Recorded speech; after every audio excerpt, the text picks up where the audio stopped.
నేను ఒక ఆదివాసీ రైతు బిడ్డని. మా దగ్గర సిగ్నల్స్ ఉన్నాయి.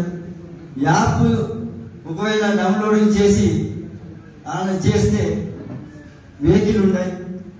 కాబట్టి నేను చదువుకున్నా, మా అన్న చదువుకోలేదు, ఫోన్ ఉండయి.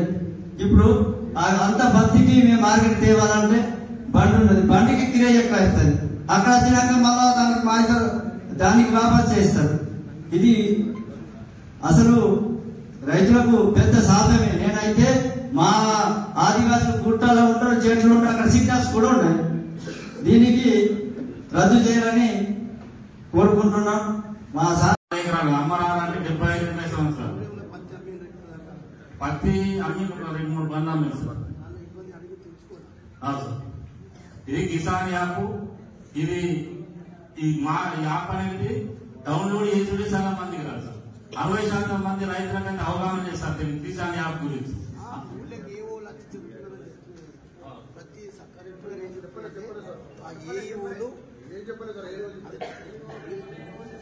ఏ ఊళ్ళు అన్ని ఊళ్ళో పోయిండ్రు, అందరు రైతులకు చైతన్యం చేసిండ్రు, చెప్పేసిండ్రు అని కరెక్ట్ అంటున్నాం సార్. ఏం లేదు సార్, ఏ ఊళ్ళో ఏమంటే ఫోన్ నెంబర్ మెసేజ్ పెట్టింది సార్. ఊళ్ళో కలిసి మీటింగ్ పెట్టలేదు. అది కిసాన్ యాప్ సార్ పూరా ఎత్తివేయాలా. ఎందుకంటే దాని గురించి పూరా రైతులకైతే పూరా అవస్థలన్నది ఇబ్బంది ఉన్నది సార్. ఇప్పుడు సోయాబీన్లు ఊళ్ళో పట్టా కాబట్టి వాళ్ళు వచ్చి తప్పు పెట్టాలంటే సార్ పిల్లల పట్టాలి సార్. హైదరాబాద్ ఉంటారు సార్, ఢిల్లీలో ఉంటారు సార్. అలా మరి వచ్చేదానికంటే పాసింగ్ కాకుంటే సార్ మళ్ళా వాపస్ పోయే పరిస్థితి ఉంది సార్. మన జగన్ అయింది సార్, ఒక హైదరాబాద్ నుంచి వచ్చి సార్ సంచుల కొరకు వస్తే సంచులో తప్పు పెడితే సార్ సిగ్నల్ లేదు సార్. 2 వంతులు రాకుంటే సార్ ఆయన మళ్ళీ హైదరాబాద్ పోయింది సార్. మళ్ళీ అమ్ముకోవాలంటే ఆయన రాదు సార్. అంటే ఎంతవరకు రైతులని పూర్తిగా ప్రభుత్వం సార్ పూర్తిగా తక్కువ పెట్టడానికి ఈ యాప్ తెచ్చింది సార్. ఈ యాప్ మీద సార్ మనం పూర్తిగా వ్యతిరేకం సార్. ఈ యాప్ ని ఎత్తివేయాలని సార్ దీని ద్వారా సార్ మేము కోరుకుంటున్నాం సార్. మా బోధజ్ మండలిని ఆదిలాబాద్ కు వేసింది. మనమే మీకు ఈజీ ఏది ఉంటుంది, బోరలు మాటగాడ దాకా డైరెక్ట్ హైవే నుంచి చేసినాము. అదే లేదు సార్, అది కరెక్ట్. ఆఫీసర్ మాకే లేదు సార్, అది సీదా చెప్తున్నా. ఆదిలాబాద్ మార్కెట్ అంటే ఆఫీసర్ మాకే లేదు సార్. ఆఫీసర్లు ఇట్లా ఆఫీసర్లు కాస్త కరగండి. మన ఇన్నలు ఇట్లా రాసేస్తారు, పారేస్తారు, పోతారు. నీతో నేను రెడీ చేసుకుంటారు. అలా ఏం చేస్తారు సార్? ఓన్లీ కంప్లైంట్ చేయరాదు. మార్కెట్ ఆలది, గవర్నమెంట్ ఆలది, ఆఫీసర్లు ఆల గవర్నమెంట్. మనం ఏం చేద్దాం సార్? అందుకని మరి బోధజీ అటు ఆ కాడికి అటు అటన్నా కానీ జైనా తోలిస్తే మంచిగా అయితే కోరుతున్నాం సార్. ఆన్లైన్ బుక్ చేసుకొని పత్తి తీసుకొని వెళ్ళిన తర్వాత ఏమైందంటే అక్కడ మైచర్ సీసీఐ అండర్లో రాదు, అంటే మైచర్ ఎక్కువ వచ్చిన తర్వాత ఏమైంది, అది ప్రైవేట్లో అమ్ముకున్న తర్వాత ఏమైందంటే అది సీసీఐ ఆన్లైన్ ఏదైతే ఉంటుందో అది కిసాన్ యాప్లో 24 గంటల లోపల మళ్ళీ అది క్యాన్సిల్ చేసుకుంటేనే మళ్ళీ పత్తి అమ్ముకోవచ్చు. లేకపోతే 24 గంటల తర్వాత అయిపోతే అది సీసీఐ కమ్మినట్టు అయిపోయి దాంట్లో మైనస్ అయిపోతుంది. ప్రైవేట్ అమ్మినా కూడా మైనస్ చేసుకోవాలి. మళ్ళా ఒకవేళ క్యాన్సల్ చేసుకోకుండా సీసీఐకి అమ్మినట్టే మైనస్ అయిపోతుంది. ఆ సీసీఐకి ఉన్న టార్గెట్ లో మైనస్ అవుతుంది. మళ్ళీ ఏవో కార్యక్రమం మాట్లాడి మళ్ళా గురించి అందరు మరి వివరంగా చెప్పడం జరిగింది. అందరూ తెలుసు ఈ బీజేపీ కాంగ్రెస్ కాస్త బీజేపీ అయితే మనకు తెలుసు ఇంతకుముందు 2000 మనం దసరా ఇస్తుంటాం. 100% మందికి దసరా ఎకరానికి రైతు బంధు వస్తుంది. 2000 ఏమో ఇస్తుందా? కిసాన్ సన్మాన్ నిధి 12 కోట్లు పెట్టి 30-40% మందికే వస్తుంది. ఎందుకంటే లోకడికారం చేసి రైతులకు ఏదో ఇస్తున్నామని చెప్పి ఎగగొట్టేందుకు అలా ప్లానింగ్ బీజేపీ వాళ్ళది చెప్పుడు ఎక్కువ. అది ఇచ్చుడే ఉండదు. ఇంటర్నేషనల్ పక్కీరాలు ఇచ్చుడే ఉండదు. ఇది కూడా కిసాన్ యాప్ దేని కొరకు తెచ్చిందంటే శ్రీశైలం ఉంటే గవర్నమెంట్ కు భారం ఎక్కువ పడుతుంది. 12 కోట్లు పెట్టి లోబడి ఆడకుండా ఈ కిసాన్ యాప్ చేసింది. మనం చూస్తున్నాం. మనం చెప్పినట్టే ఇక్కడ కాంగ్రెస్ వ్యవసాయ మంత్రి మొన్న టీవీలో చూసినాం. ఇది ఇట్లా కొనాలా అట్లా కొనాలా లేఖ రాష్ట్రం లేఖతో ఐడి ఉందా? కాకపోతే ఒకటి పక్క ఏంటంటే ఇక్కడ ఏ ప్రోగ్రామ్ తీసుకున్నా జోగు రామన్ సాబ్ 100% హైలైట్ అయితే మనకు తెలుసు. అలా అనుమానం ఉంది. మన ఎంపీ సాబ్ ప్రోగ్రామ్ ని గ్రాండ్ సక్సెస్ అయింది. డిస్కషన్ అయింది. మన కేటీఆర్ సార్ వచ్చినప్పుడు అమ్మా బాబా గిన్నిగానం సామాన్యం చేస్తారా, గిన్నిగానం టెంట్ చేస్తారా, మందికి డబ్బులు లేవు, వెహికల్స్ లేవు, ఫెయిల్ అయితే అనుకున్నారు. చూస్తే ఎంత గ్రాండ్ సక్సెస్ అయింది. అంతే జోగు రామన్ ఏ ప్రోగ్రామ్ పెట్టినా అది ఫెయిల్ కాదు. హైవే మొత్తం ఆ రోజు సార్ ఏ డేట్ ఇస్తే ఆ డేట్ హైవే మొత్తం దిగ్భాగం చేస్తే state level India level discussion నడుస్తుంది. అలా అనుమానమే లేదు. అక్కడ నుంచి అనిల్ జాదవ్ సార్ ఆ బార్డర్ నుంచి మన జిల్లా బార్డర్ నుంచి ఇక్కడ జోగు రామన్ సార్ చాలా హైలైట్ అయితే. కాకపోతే విలేజ్ పోయి మీటింగ్ తీసుకొని ప్రజలకు రైతులకు డిస్కషన్ చేసి జాగృతి చేసి 40% వచ్చిన 30% వచ్చినా ఆ జాగ్రత్త హైవే మొత్తం దిగ్బంధం అయితే మరి రామన్ సార్ ఏ డేట్ చెప్తే ఆ డేట్ కు పెద్ద ఎత్తున సక్సెస్ అయితే మా ప్రమోద్ రెడ్డి అన్నట్టు ఆ రోజు హరీష్ రావు కేసీఆర్ డేట్ తీసుకొని గ్రాండ్ సక్సెస్ అయితే అన్న అనుమానం లేదు. సక్సెస్ మనం అందరం కలిసి ప్రతి కార్యకర్త నాయకులు అందరూ కలిసి సిటీ గాని పల్లెటూరు గారి నాయకులు ప్రెస్టేజ్ తీసుకొని వేల కమల మంది వచ్చి ఆ ప్రోగ్రామ్ కు జోగు రామన్ సాబ్ ప్రోగ్రామ్ సక్సెస్ చేయాలా. ఇది మన ప్రోగ్రామ్. జోగు రామన్ సాబ్ పేరు అంటే మన అందరికి పేరు వచ్చినట్టే స్టేట్ లెవెల్ హైలైట్ కావాలని కోరుతూ ముగిస్తున్నాను. జై జై తెలంగాణ. మొత్తం సభ నమస్కారం. సాటి కార్యకర్తలు నమస్కారం. ముఖ్యంగా నేను చెప్పే విషయాల్లో సగం మంది మా కార్యకర్తలు పాటించడం జరిగింది. చెప్పని చెప్తున్నా. ముఖ్యంగా ఈ కిసాన్ యాప్ మొత్తం చిక్కులతో కూడుకున్న పని. రైతులు చెప్తున్నారు, మన నాయకులు చెప్తున్నారు. ఎన్ని చిక్కులు అంటే ప్రతి విషయంలో చిక్కులు ఉన్నాయి. కిసాన్ యాప్ మార్కెట్ రావడం, ఆన్లైన్ చేయడం, డౌన్లోడ్ చేసుకోవడం. అసలు ఫస్ట్ అయితే స్మార్ట్ ఫోన్ లేవు రైతులకు. 50% పెద్ద మనుషులు ఉంటారు, అందరూ చదువుకున్న వాళ్ళు ఉన్నారు. డౌన్లోడ్ చేసుకున్న తర్వాత ఇప్పుడు చెప్పిన రైతులు మన మైదానం చెప్పినట్టు బాగా చెప్పినట్టు సగం పత్రాలు సగం పత్రాలు ఎన్ని చిక్కులు అంటే చెప్పాలని చిక్కుడు. ఇది కొనలేక కొని పెట్టినట్టు గవర్నమెంట్ వాస్తవం చెప్పాలి. ఒక మాట చెప్పాలి. సోర్సులాగే గవర్నమెంట్ మనం తమ్ము అంటున్నారు.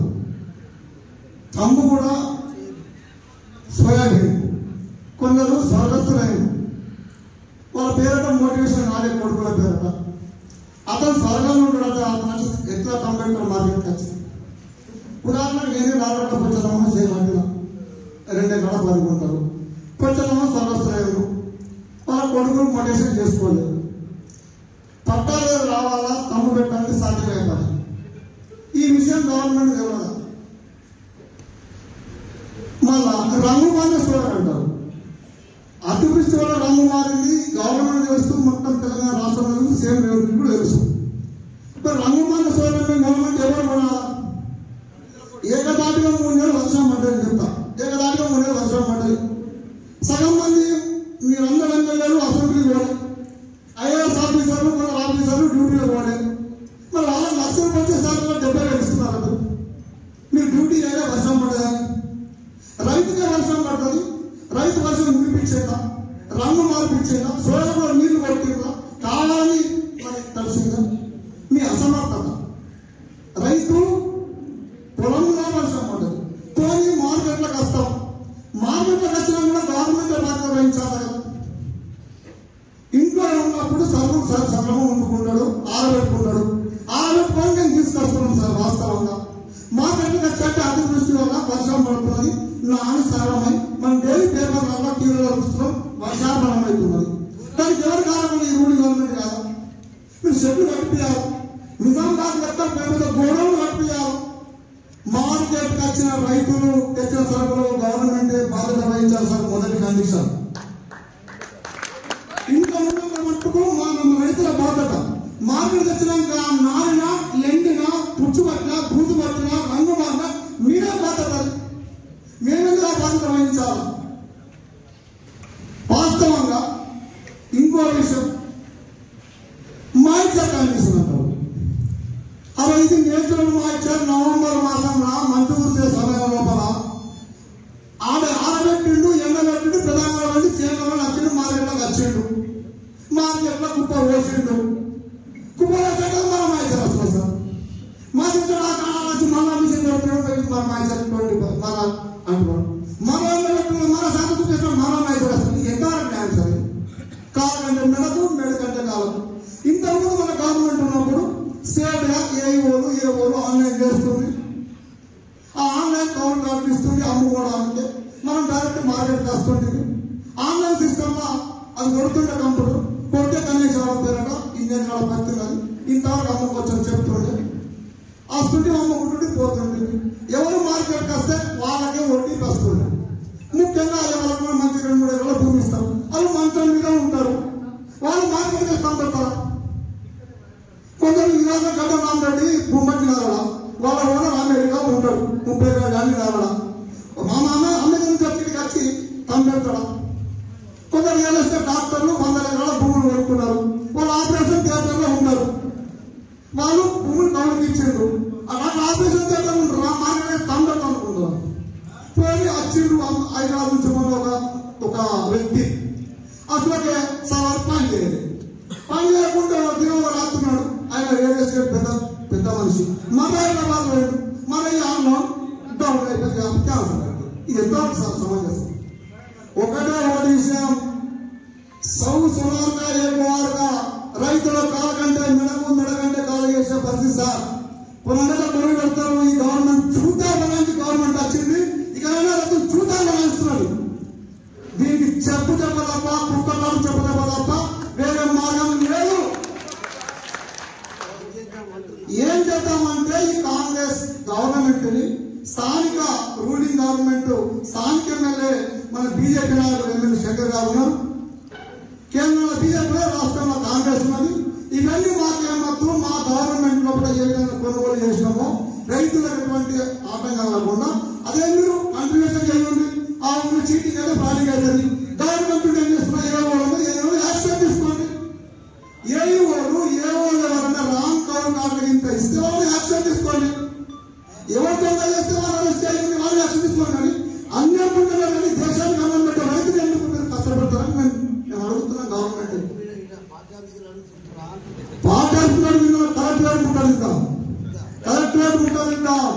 అవసరమైతే ఎమ్మెల్యే పాస్ ఇంటి ముట్టడిస్తాం. మనం మీకు ఏదైతే ఎంపీకి ముట్టడిస్తాం. కాంగ్రెస్ దిగ్బంధం చేస్తాం. మనకు వేస్తాం. ఎక్కడికక్కడ ఏవున్నా ధర్నా రస్తాలో వేస్తాం. రిలేషన్ దీక్ష చేద్దాం. అవసరమైతే అమరైన దీక్షలో కూర్చున్నామని సభాముఖం తెలియజేస్తాం సార్. అవకాశం ఇచ్చిన అందరూ కూడా అభినందన తెలియజేస్తూ కూర్చుంటాం. ఇలా మా అవస్థలు చెప్పుకోలేని పరిస్థితులు ఉన్నాయని చెప్పి ప్రతి రైతులు చెప్తున్నారు. మరి ఇలా మనం చూస్తున్నాం. దయచేసి మనందరం ఓపికతో, ఎందుకంటే ఇప్పుడు మా ప్రమోద్ రెడ్డి గారు చెప్పిండు రైతులు స్పందిస్తలేరు.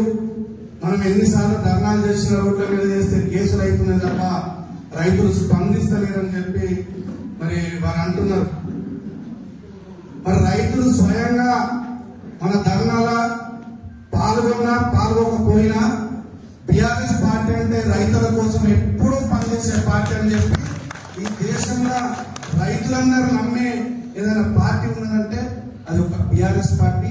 ఒక కేసీఆర్ తప్ప రైతుల గురించి ఏ లీడర్ కూడా ఆలోచించాలని చెప్పి స్వయంగా ప్రతిపక్షం ఈ రోజు అధికార పార్టీలు ఉన్న కాంగ్రెస్ పార్టీ నాయకులు కూడా వాళ్ళు ఇలా మార్కెట్లకు వాళ్ళ సరుకులు అమ్ముతానికి పోతే అది పోయి మీ పార్టీ బెస్ట్ ఉంటుండే. చిన్న సమస్య వచ్చిన చిటుక్కుమని మార్కెట్ల ఈ రామన్న సార్ చెప్పంటే మార్కెట్లకు మీరు వచ్చి అవి ఖరాబ్ ఉన్నా నానిగా ఏమైనా కానీ రైతులు తెచ్చిన పంటని వాపస్ పంపించకపో అసలు మీరే కరెక్ట్ ఉందని చెప్పి కాంగ్రెస్ మాకు అంటున్నారు.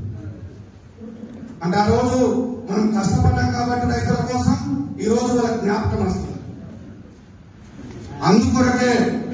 ఇలా కిసాన్ యాప్ ద్వారా ఎన్నైతే అవస్థలు పడుతున్నారో, స్వయంగా నిన్న లక్ష్మీపూర్ ఒక రైతు అయితే 56 కుంటల పత్తి కేవలం కిసాన్ యాప్ ఆయన స్లాట్ బుకింగ్ చేసుడు తెలియక 90% మందికి స్లాట్ బుకింగ్ చేసుడు తెలియక ఇంకా మేము సార్ పత్తులు అమ్ముకోలేదు 10% స్లాట్ బుక్ చేసిండు. అందులో 2-3 ఆదిలాబాద్ కు పత్తమతలు పోతే నేను చాలా మంది మొన్న రామన్న సార్తో కలెక్టర్ దగ్గరికి వెళ్ళినప్పుడు సార్ స్లాట్ బుకింగ్ తోని పత్తి అమ్ముకుంటున్నందుకు రైతులకు ఇబ్బంది అవుతుందేమోనంటే కలెక్టర్ గారు సార్ ఒక్కసారి స్లాట్ బుక్ చేస్తే 7 రోజుల దాకా ఎప్పుడన్నా అమ్ముకుంటానంటే రామన్న సార్ ఒకటి మంచి ఉందని చెప్పి ఒక జిల్లా కలెక్టర్ కూడా ఈరోజు రైతుల్ని మోసం చేస్తున్నారు. స్లాట్ బుక్ చేసిన 24 గంటలలో మనం పత్తి అమ్ముకుంటే మళ్ళీ అది అమ్మిందాక లెక్కలు అవుతుందని చెప్పి ఇప్పుడు మార్కెట్లకు పోయిన రైతులు మనం ఇలా అనుభవంతో ఇలా చాలా మంది రైతులు మరి కలెక్టర్కే అవగాహన లేదు. ఒక పక్క కలెక్టర్ రామన్న సార్ రైతుల కోసం పోయినప్పుడేమో 7 రోజులలో ఎప్పుడు మీకు పండ్లు దొరికినప్పుడు అమ్ముకోవచ్చు అని చెప్పి కలెక్టర్ చెప్పిండు. రైతులు మార్కెట్లోకి పోయితే 24 గంటలలో అమ్ముకోకపోతే మీరు అది క్యాన్సిల్ చేయకపోతే మనం ఆ పత్తి సీసైకి అమ్మినట్టే లెక్కలు పోతుంది. కలెక్టర్కే ఈ యాప్ మీద అవగాహన లేదు. కింద ఆఫీసర్లు అందరూ పోయి ఊర్లలో చెప్తున్నారని చెప్పి ఒక పక్క కలెక్టర్ రామన్న సార్తో చెప్తున్నాడు.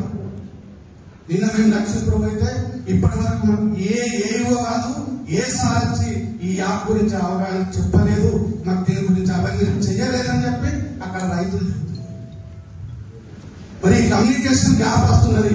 ఈ గ్యాప్ తోని రైతులు ఎంత నష్టపోతున్నారో ఒక్కసారి మనందరం మన పార్టీ బాధ్యత రైతుల కోసం ఉన్న పార్టీ కాబట్టి రైతుల సంక్షేమం కోసం వాళ్ళకి అనేక కష్టాలు ఉన్నాయి, అనేక పనులు ఉన్నాయి కాబట్టి ఆ లక్షణ రాకుండా రైతుల కోసం మనం పోరాడుకుంటూ ఉండవలసిన పార్టీ మనది కాబట్టి రైతుల పక్షాన మనం పోరాడుతున్నాం. రైతులు చాలా మంది అంటున్నారు సార్ మీరు ఏ నిర్ణయం తీసుకున్నా మేము రైతుల కోసం మీరు పోరాడుతున్నారు కాబట్టి ఏ కార్యక్రమాలు తీసుకున్నా మాకు ఒక అర్జెంటమైన పని ఉంటే తప్ప ఖచ్చితంగా మేము వస్తామని చెప్పి నిన్న రామన్న సార్ లక్ష్మీపురం 90% మంది రైతులు మీరు ఏదైనా తీసుకున్నారు సార్ రైతుల కోసం వస్తామని. ఎందుకంటే ఈ రోజు వాళ్ళు కష్టాలు పడుతున్నారు కాబట్టి ప్రభుత్వాలు ఇలా బీజేపీ కాంగ్రెస్ రైతులు ఏ విధంగా మోసం చేస్తున్నాడో వాళ్ళకి ఇప్పుడు తెలుస్తున్నది కాబట్టి. ఎందుకంటే మార్కెట్ ఛాలెంజ్ ఇప్పుడు రామన్న సార్ అన్నాడు మొన్న అనేది ఆ కోలిది సోయాబీన్ ఆపేసి అయిపోతుండే అది ఒక ప్లాన్ ప్రకారం పోయింది సార్. ఆ కోలిగా ఆడేలా 10 కుంటల సోయాబీన్ ఎవరేజ్ పడదు, అక్కడ 4 నుంచి 5 కుంటలు పడుతుంది. ఆ పడ్డ రైతులు తెచ్చేసి మా యొక్క అమ్ముడు పోతున్నాయని చెప్పి అమ్మేసుకుని పోయింది. అదే జైనంతో దీపే కూడా కూరానంపూర్ బెలగమ్మ పెళ్ళూరి రైతులు అయిన ముందు పెడితే 10 కుంటల అమ్ముడు పోకపో పక్కాడ ధర్మలో తిన్నానే. అంటే ఈ విధంగా కూడా ప్రభుత్వాలు రైతులు మోసం చేస్తుంది. ముందైతే నడనియోగపై మళ్ళీ ఏదైతే చూసుకున్నాం. అందుకొరకు మనం మొన్న చూసినాం రామన్న సార్ ఒక పక్క రైతుల కోసం ఎంపీలు ముట్టడి చేస్తే బీజేపీ సన్యాసం మొన్న రామన్న సార్ చెప్తున్నారు బీజేపీకి ధర్నా చేస్తున్నారని. అంటే అసలు ఫసల్ బీమా గురించి ధర్నా ఎప్పుడు చేయాలా? ఆనకాలం చేయాలి. రాష్ట్ర ప్రభుత్వం పైసలు కట్టలేదు, మీరు కట్టకుండా రైతులకు అన్యాయం జరుగుతుందని చెప్పి వర్షాకాలం చేసే ధర్నాని ఇప్పుడు సీసీఐ పత్తి కొట్టలేదు రైతులు ఆడ. మరి ఇప్పుడు జోగురామన్న గారు మా ఇళ్ళని ముట్టలు ఇస్తాను రాళ్ళతో కొట్టదింక అని చెప్పి దొంగ డ్రామా ఫసల్ బీమా చేస్తారని చెప్పి రైతుల కోసం మొన్న పోయి కలెక్టరేట్ దగ్గర ధర్నా చేస్తుంది. అంటే డైవర్ట్ కాటన్ కొనుడు ఇది మా మీద ఆడికేస్తారని చెప్పి ఫసల్ బీమా మీద పోయి ధర్నా చేస్తుంది. మరి అటువంటి సన్యాసాలకు ఈరోజు ఎంపీ కానీ ఎమ్మెల్యే కానీ కాంగ్రెస్ పార్టీ వాళ్ళు రైతుల కోసం ఏం చేస్తారని చెప్పి ఏ ఊళ్ళో డిస్కషన్ నడుస్తున్నాయి కాబట్టి ఆ అవకాశాన్ని మనం ఖచ్చితంగా సద్వినియోగం చేసుకోవాలని చెప్పి మన జోగురామన్న గారి తపన. దయచేసి ప్రమోద్ రెడ్డి గారిని అందరికీ ఒక విజ్ఞప్తి చేస్తున్నా ఆ అవకాశం, ఎందుకంటే రైతులు వాళ్ళు మోసం చేస్తున్నారు కాబట్టి రైతుల పక్షాన మనం నిలబడి కొట్లాడే అవకాశం మనకు ఇప్పుడు దొరికింది కాబట్టి ఒక పార్టీ పరంగా రైతుల కోసం ఉన్న పార్టీ కాబట్టి రైతుల కోసం పనిచేస్తున్న కేసీఆర్ ఉన్నాడు కాబట్టి రైతుల కోసం రైతు మీద అవగాహన ఉన్న నాయకుడు జోగురామన్న మనకు ఉన్నాడు కాబట్టి పూర్తి అవగాహన ఉన్నది కాబట్టి ఫస్ట్ మనకు కూడా ఈ యాప్ లో ఏమేమి లోపాలు ఉన్నాయి, ఈ సోయాబీన్ అమ్ముట్లో ఏమేమి లోపాలు లోపాలు ఉన్నాయి, మనకే తెలియకుంటే రేపు మనం రైతులతో ఏ విధంగా డిస్కస్ చేస్తామని చెప్పి ఈ రోజు సమావేశం పెట్టడం జరిగింది. ఎందుకంటే కొందరు రైతులు ఇలా పత్తి నమ్మిలు, కొందరు సోయాబీన్ నమ్మిలు కాబట్టి ఆడ ఏమేమి కష్టాలు ఉన్నాయో ఇప్పుడు వాళ్ళు చెప్తే మనందరికీ స్పష్టంగా అర్థం. ఇప్పుడే బ్రాహ్మణ సభ కలెక్టర్ అంటాడు, ఒకసారి స్లాబ్ చేస్తే 7 రోజులు అమ్ముకోవచ్చని చెప్పి నువ్వు నాతో మాట్లాడావు. అక్కడ రైతులు మాత్రం 24 గంటలకు అమ్మకపోతే మళ్ళీ అది సీసీఐకి అమ్మినట్టే అని చెప్పి చూపెడుతున్నది అని చెప్పి, ఎందుకు సార్ మీరు ఈ విధంగా మోసం చేసిందని చెప్పి కలెక్టర్ బ్రాహ్మణ సభ నిలదీస్తారు రైతుల పక్షాన్ని. అది మన పార్టీ బాధ్యత కాబట్టి దీని మీద మనకు అవగాహన ఉండాలని చెప్పి ఈ రోజు సమావేశం చేయడం జరిగింది. గౌరవ జోగురామన్ గారు మీరు ఏం తీసుకున్నారు మన పార్టీ తరఫున రైతుల కోసం ఎంత పెద్ద ఒకటే సార్ చిన్న చిన్న కన్నా ఒక పెద్ద ప్రోగ్రామ్ మీరు అన్నట్టు నేషనల్ హైవే మీద పెడితే అది సెంట్రల్ గవర్నమెంట్ కూడా తెలుస్తుంది, ఇటు స్టేట్ గవర్నమెంట్ మీద అటు సెంట్రల్ గవర్నమెంట్ కాంగ్రెస్ బీజేపీ ఇద్దరు కలిసి మనం రైతులు మోసం చేస్తున్నారు. కాబట్టి మీరు ఏ కార్యక్రమం చేసుకున్నా మన అందరం కలిసినట్టుగా దయచేసి రైతుల్ని మనవాళ్ళని చేసి మేము మీకోసం కష్టపడుతున్నాం, పార్టీ కోసం కాదు. మీరు మా అందరికి మద్దతు ఇవ్వండి. ఇది మీకే లాభం అయితే తప్ప మీరు ఖచ్చితంగా మద్దతు ఇస్తే మనకు ఈ సక్సెస్ అయితే ప్రోగ్రామ్ కాబట్టి ఒకవేళ మనం రైతుల్ని అవేర్నెస్ చేస్తే తప్పకుండా వాళ్ళు 40% కాదు 30% పాల్గొన్నా ఈ రోజు ఒక 10,000 మందితో ధర్నా అయితే. మరి దయచేసి రైతుల కోసం మా సిటీ నాయకులందరూ కూడా మీరు సపోర్ట్ చేస్తున్నందుకు మీకు ప్రత్యేకంగా ధన్యవాదాలు. కానీ ఒకటి మీరు గుర్తుంచుకోవాలా, మీ సిటీ మంచిగా ఉండాలంటే మా రైతులే మంచిగా ఉండాలి. ఈరోజు మా దేవుని చెప్పినట్టు ఏ దుకాణమైనా బట్టల షాప్, కిరాణా షాప్, ఏడవైనా ఏ షాప్ ముఖంగా కదలేదు. దానికి కారణం ఒకటి అక్కడ రైతు నష్టపోతుంది కాబట్టి ఇక్కడ పట్టణాలలో ఉన్న బిజినెస్ వ్యాపారస్తులు కానీ ఇక్కడ ఉన్న వాళ్ళంతా కూడా చాలా ఇబ్బందులు పడుతున్నారు. అది మనం స్వయంగా చూస్తున్నాం కాబట్టి మా రైతులకు మీరు అండగా నిలుస్తున్నారు. మా అందరి తరఫున మీకు ప్రత్యేకంగా ధన్యవాదాలు. రామన్న సార్ చెప్పినట్టు రేపు మీ పట్టణంలో ఏదున్నా కానీ మేమందరం కూడా మీకు మద్దతు ఉంటామని చెప్పి మరి ఇంకొకసారి రామన్న సార్ ఏం తీసుకున్న దానికి మేమందరం కూడా సంపూర్ణంగా మద్దతు ఇస్తామని చెప్పి ఈ అవకాశం ఇచ్చిన పెద్దలకు ధన్యవాదాలు చేసుకుని ముగిస్తున్నాను. జై హింద్, జై తెలంగాణ. అంటే ఇవన్నీ సిస్టమ్ తోటి రైతు రోడ్డు మీద ఎందుకంటే పోసుకుంటుండే 12 రాదని పాపం వాపసు చేస్తారని చెప్పి అలా ఊళ్ళో వాపసు వచ్చినాయని చెప్పి 12% దాకా ఎండ పెడతాడు. మరొక పోయేస్తే మరో ప్రమాదం చెప్పినట్టు మరో వెళ్తాడు. ఈడ అమ్మాలి ఇది మొత్తం పంట ఎట్లా పోలో ఇవి కథలు. ఇక రెండోది స్పష్టంగా మా ఎంపీటీసీ మహేందర్ చెప్పి అంటే ఇప్పుడు 30 చేస్తాం, 30 అయినా రాపిస్తాం, అది 28 కావచ్చు, 25 కావచ్చు. 5 కుంటలు ఆటోమేటిక్గా పట్టి ఉంటుంది కాబట్టి మన పేరు లెస్ కావాలి. అంటే రైతులు 7 కుంటలు ఇప్పుడు ఇచ్చిండు. ఆల్రెడీ మీరు మన అంతగా 12 ఉంటే మన 7 వచ్చింది. తను చెప్పినట్టు 7 ఎకర రైతు 7 కొడితే 7 49 కుంటల కంటే వాడు రాకుండా లెస్ కాకుండా అయిపోయింది. నీకు పత్తి కొనాలి. ఇప్పుడు సరే నేను లోకాని ప్రాజెక్ట్ అనే రైతు పోయిండు. సరే ఇప్పుడు ఇది చనిపోయిన వాడు అంటే చనిపోయిన సర్టిఫికేట్ తీసుకురామన్నారు. అమెరికాలో ఉంటే అమెరికాలో ఉన్నట్టు సర్టిఫికేట్ తీసుకురా, లేకుంటే ఇంకా అనారోగ్యం ఉంటే అనారోగ్యంగా ఉన్నట్టు డాక్టర్ సర్టిఫికేట్ తీసుకురా. ఇవి తిరిగి సావాలి కదా. ఇదేంద్ర కథ పైన అమ్మ ఈ కథ కంటే ఇక మనం ఏటో ఒక ప్రైవేట్గా అమ్ముకుంటే మంచిగా అని చెప్పి నిన్న నేను బేలకు అయితే ప్రమాదం చెప్తున్నాడు. ఒక 2-3 ఊళ్ళ రైతులు, చిన్న రైతులు ఇప్పుడు కోర్పన పోయిన మహారాష్ట్రలో ప్రైవేట్ అమ్ముకున్నాడు 65-64. మన ఆదిలాబాద్ మండలం కూడా పూర్ణూరు రైతులు కూడా 3 పాన కూడా పోయింది. మరి ఇట్లా ఇంత జరుగుతున్నప్పుడు సరే అక్కడంతా బలం మీద ఆనబడ్డట్టున్నది. మరి ఏం చేద్దాం? అందుకొరకే మేము పిలిచినాం.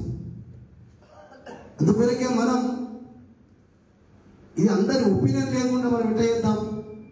మరి ఇంత ఘోరం జరుగుతుంటే కూడా మనం కూడా ఇంత పెద్ద పార్టీ, ఇంత పెద్ద ప్రతిపక్ష పార్టీ, కేసీఆర్ అంటే అపారమైనటువంటి నమ్మకం ఉన్నటువంటి రైతులకు కేసీఆర్ అంటే ఎంత నమ్మకం, బీఆర్ఎస్ పార్టీ అంటే రైతులకు ఎంత విశ్వాసం మరి ఉన్నది కదా, మరి ఏం చేస్తే బాగుంటుంది? సరే వీళ్ళు మారుతారా మారరా, సస్తారా సావరా, ఇంతకంటే ఏం చేయగలుగుతామంటే చేసుకుంటే పోదామా, ఏం చేద్దాం? మరి మీరు మనమందరం వీడికి వచ్చినోళ్ళే కాదు కదా, మన పట్టణం కానీ మండలాలు కానీ వచ్చినటువంటి ముఖ్య నాయకులు వచ్చి మరి ఏం చేస్తే బాగుంది అనేది ఇప్పుడు మన వేదిక వాళ్ళు కూడా మాట్లాడతారు. మనం వాళ్ళ కొరకు